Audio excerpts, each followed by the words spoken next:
Hey everybody, good to see you. It's been a pretty hectic weekend in terms of politics, my goodness.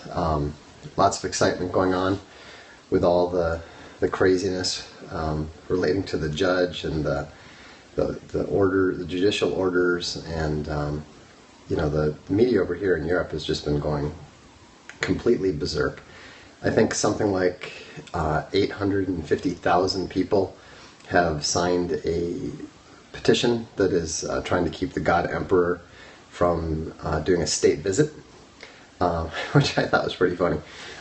They specifically said, as the head of state, we can't say that he can't come here, but we want him to not be received as the head of state in order to not embarrass the Queen. And the whole thing is absolutely ridiculous. But it's just another indication of how ludicrously dishonest the left is. First of all, we all know it's not a Muslim ban. I wish it was a Muslim ban. I think probably most of Trump supporters wish it was. Wish it was a Muslim ban, but it's not. I mean, it's already been revealed that the countries that are on the list are on the list that Obama. No, I'm not going to wait a few seconds. Just shut up. Let me talk.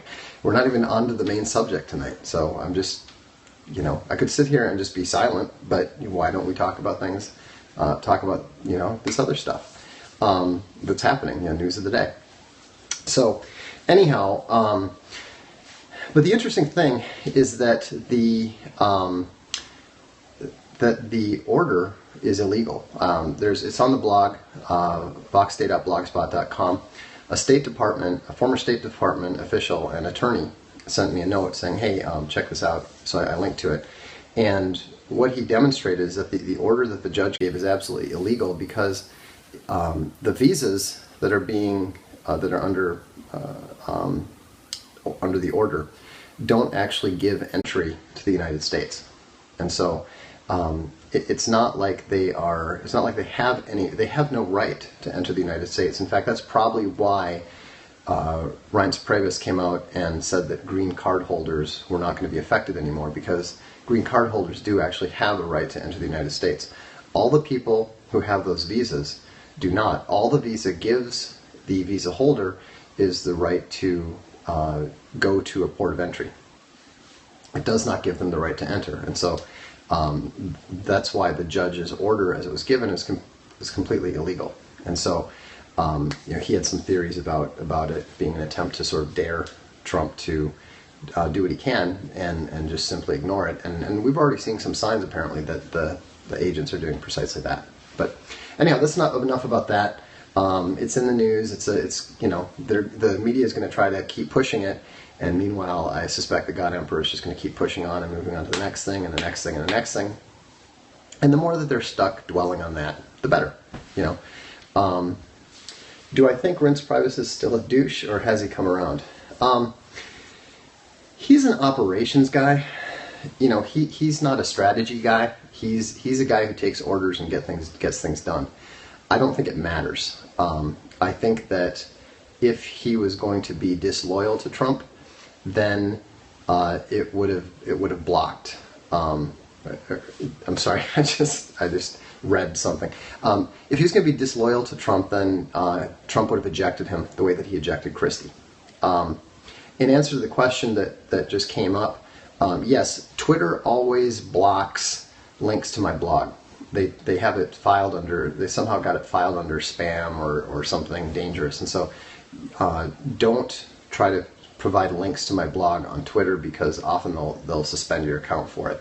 And then you have to go in, and it's never serious. That you're not going to get in trouble for it. It's just a pain in the ass. So anyhow, someone said the other thing you can do, it's only voxday.blogspot.com that's blocked. If you use blogspot.ca or IT or anything else, it'll work. So, and if you bit.ly it or use a tiny URL, that usually works too.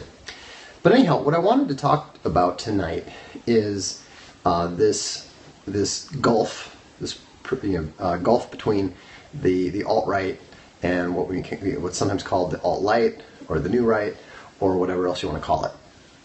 And my perspective on this, and I've got friends that are in the Alt-Right.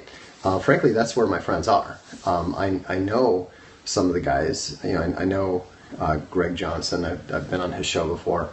I know Richard Spencer. He's been on my Brainstorm. I think I was on his podcast or something once.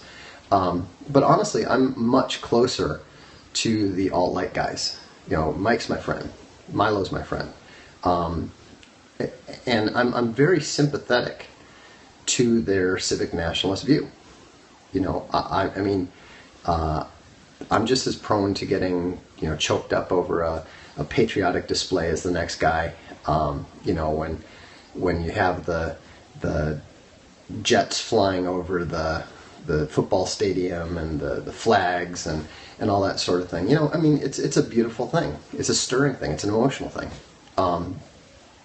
But the problem is that civic nationalism is the sort of thing that works when you have a single dominant race, you have a single dominant culture, and a single dominant ideology, more or less. That's the way that it is in most countries.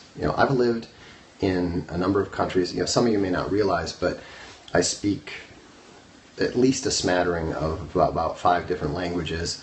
I studied Japanese in college. I spent a semester in Tokyo. My Japanese was actually pretty good at the time. I've lived in Europe for 20 years. I speak Italian, I speak some German, I speak some French. So I'm pretty well, pretty broadly cultured in that sense. I read Umberto Eco in Italian for fun. That whole top row there, half the books are Italian. And so I understand the importance of a dominant culture. And that's what we had in the United States. We had the Anglo-American culture was dominant. And there was a 30-year cycle of immigration.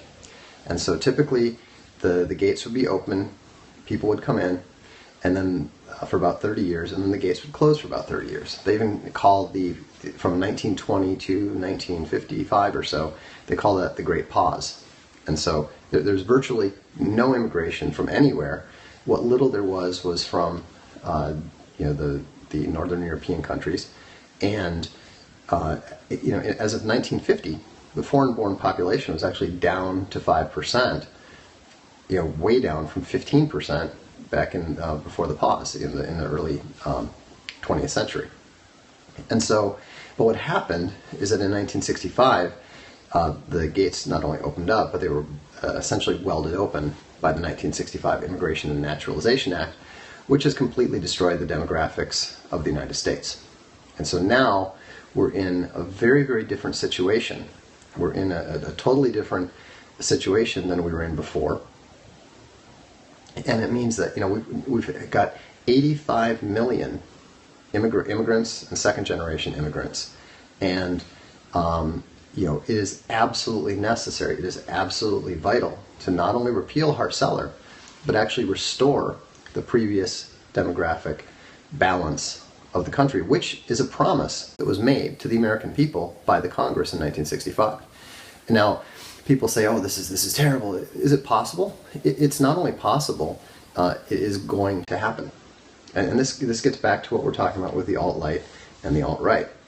The alt-right, in my opinion, respectfully, is that they are still operating on a basis of the way the world should be. It's the way that they would like the world to be. It's the way I would like the world to be.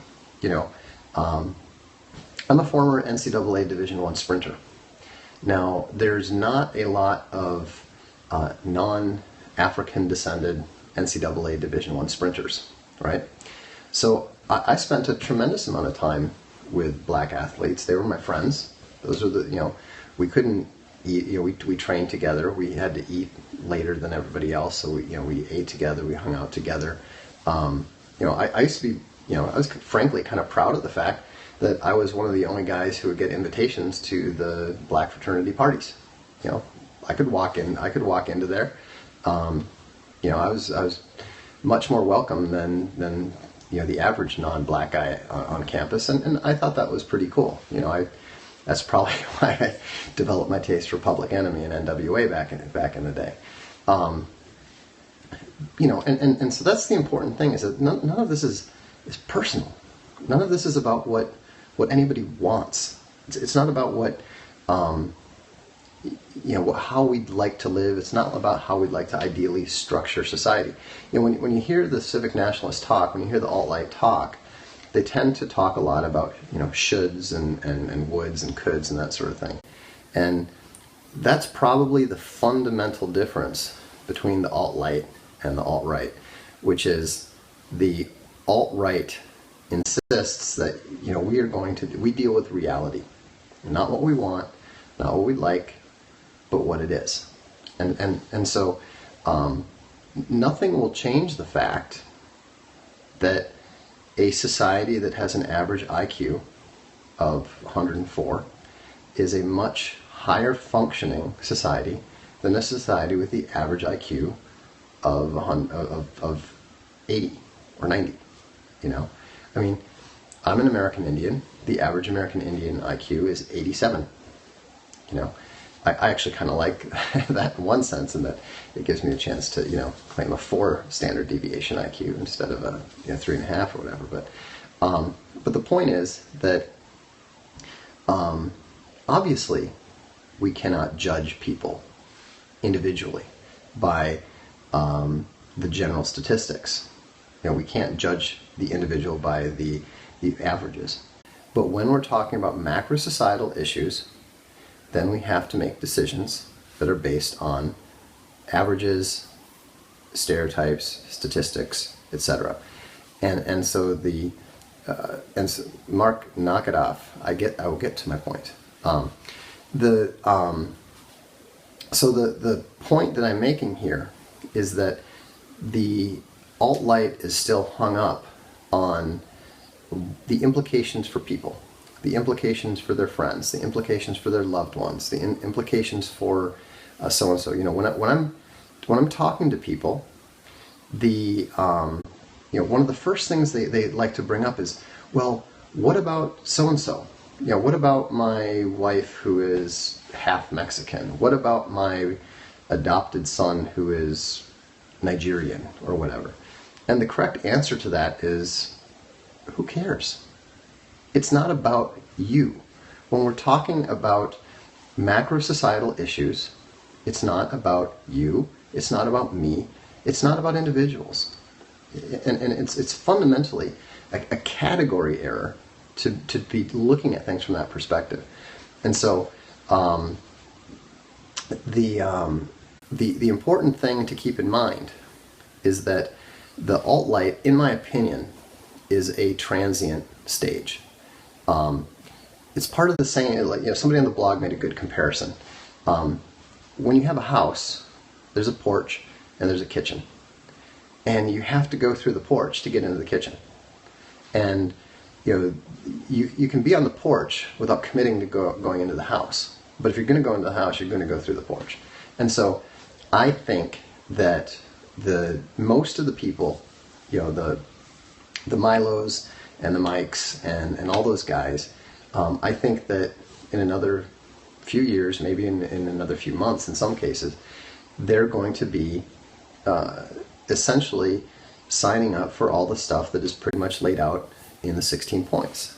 The issue that most people are hung up on, quite reasonably, tends to be related to race, because all of us have been brought up to believe that racial distinctions are wrong, false, non-existent, however you want to put it. But that, again, what do we say in the 16 points? The alt-right is in harmony with science. The science is very clear. For over 100 years, people have been trying desperately to claim that race doesn't exist and doesn't matter. Well, it does. Those are the facts. That's the scientific evidence. There's no other conclusion. On the other side, I'm not going to get into the alt-right and the would-be Nazis. We'll do a separate one about them sometime. But the important thing, I thought it was interesting. A lot of people were asking me about Milo's point about white nationalism and so forth, And the thing that I thought was the most interesting, because remember, Milo's a very sharp guy. I mean, yes, he's entertaining. He's a good entertainer, but you should never ever forget that there is a very, very incisive mind underneath all the performance. And what I thought was interesting was that he came right out and said, if you guys embrace identity politics, if you guys take the left on using identity politics, you're going to win. And he's right. We are going to win. But what he left out, he was at the same time he was calling for us to not embrace that. Because it is ugly. Identity politics are absolutely ugly. But here's the thing. It's not up to us. We don't have a choice. Identity politics have been thrust upon us by the 1965 Immigration and Naturalization Act. The founder of Singapore talked specifically about how all politics in a multicultural, multinational environment are identity politics. And that's because at the end of the day, people will always tend to vote their own.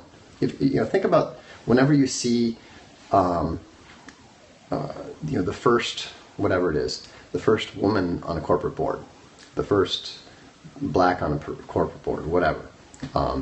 You want to reverse it? Here in Europe, the first American on a corporate board. Guess what is almost always the first focus of that new board member?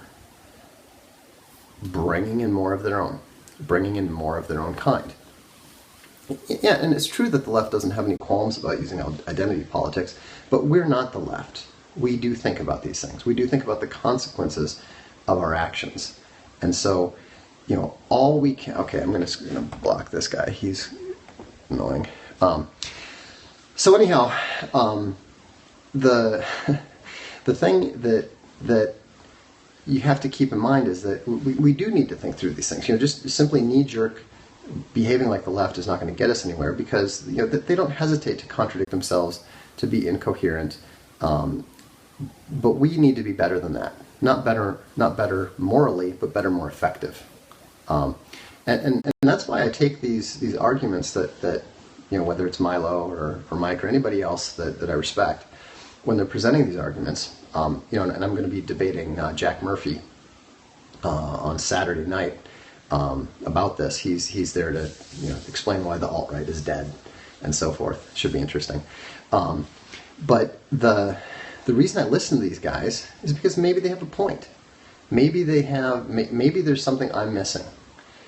But the more that I look at what the civic nationalists are saying, the more I realize that they are essentially caught up in their own wishes. They're caught up in the way that they want the world to be, the way they hope the world to be, but it isn't that way. And so, and this is all a painful process. It is extremely painful, frequently, to admit that the world is not the way that we wanted it to be. And so that's why we shouldn't be angry with these guys when they have doubts or when they criticize or whatever. We should take their objections seriously. We should address them. But at the end of the day, if you look at civic nationalism, it is magic dirt theory, and it is the idea that somehow geography is fundamentally going to change people, but we know that it's not, because people are the nation is the people, and if you change the people, then you change what the nation is. And here in Italy, in the northern province is called Lombardia. Now, why is it called Lombardia? It's because the Lombards moved in and they completely took over that whole region, and it completely transformed it, so much so that it's now named after them. But they weren't the original Italians there. And it's the same way, I find it a little bit ironic because, people often look at me and say, "Oh, yeah, you're not Indian. You're white. Look at you," and that sort of thing. Of course, I look like my dad. My brothers, nobody ever nobody ever questions them. But here's the thing: if things were to continue the way that they were going, your grandchildren and great-grandchildren would have people tell them that they're not white. They would be denying that they're white because the people, the nation, would be so completely transformed that people would actually deny what they are. And so, I believe that the alt, I asked the question in the title, alt-right and alt-light, are we friends? Are we foes? Are we family? And I think essentially that what we are is ideological family. They are on our side in a way that the left can never be. It says in the 16 points that the alt-right is a political philosophy of the right. Well, the alt-right guys, the new right guys, they are of the right, as are we.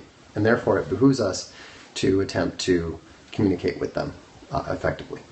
Someone said, where should mixed race people go? I'm mixed race. I'm alt-right.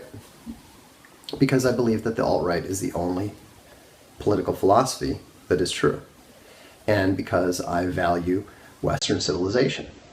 Western civilization is not going to survive in a society of purely mixed race people. Western civilization requires the survival and the prosperity of the European nations. And so that's something that I'm going to support even if there's no place for me in it. Because a world with Western civilization is much better for everyone, for the entire world, than a society without Western civilization. I've lived in, Japanese civilizations. It's not a place that I think would benefit the entire world in the same way. I know, and I studied Chinese history. A lot of people have a romantic idea about the Asian cultures. They're pretty brutal. They're not tempered by Christianity in the way that Western civilization is. And so, at the end of the day, I am a Western civilizationist. I'm a Christian. And, that's where I stand. And so, as long as we're committed to the truth, then we have to speak the truth, even if the truth is ugly, even if the truth is unpleasant, even if it tells us things that we don't like. And so that's why I think that we should, continue to reach out and communicate with our friends in the alt-right, and just, they're going to come to our way of thinking, because the way that the trends are moving, they will have no choice. And so I think I made an analogy on the blog today. I think the debate on Saturday, we'll see. Maybe Jack will come up with some things I've never heard of or thought of or anticipated. But for me, I think of it as a debate between a frog and a tadpole. The tadpole can theorize about what the future is going to hold. The tadpole can think about what the future should be. But regardless of what he thinks now, he's still going to turn into a frog sooner or later. And so that's where I think that the true relationship between the alt-light and the alt-right is. And so, but we'll see how it goes. In the meantime, thanks for coming by, and I'll look forward to seeing you all tomorrow night. I've got to practice. So I may be moving slowly and groaning a bit, but that's as may be. So yeah, I've got a little bit of time. I'll take 2 questions. So, where do I think Trump fits on the scale? Trump is clearly alt-right. He's definitely a civic nationalist. There's no question of that. He even at one point disavowed the alt-right, although I very much doubt he had a particularly sophisticated take on exactly what the political philosophy was there. I think he was just reacting to the whole Heilgate situation. All right, well, great. Well, thanks very much. And again, we will see you tomorrow.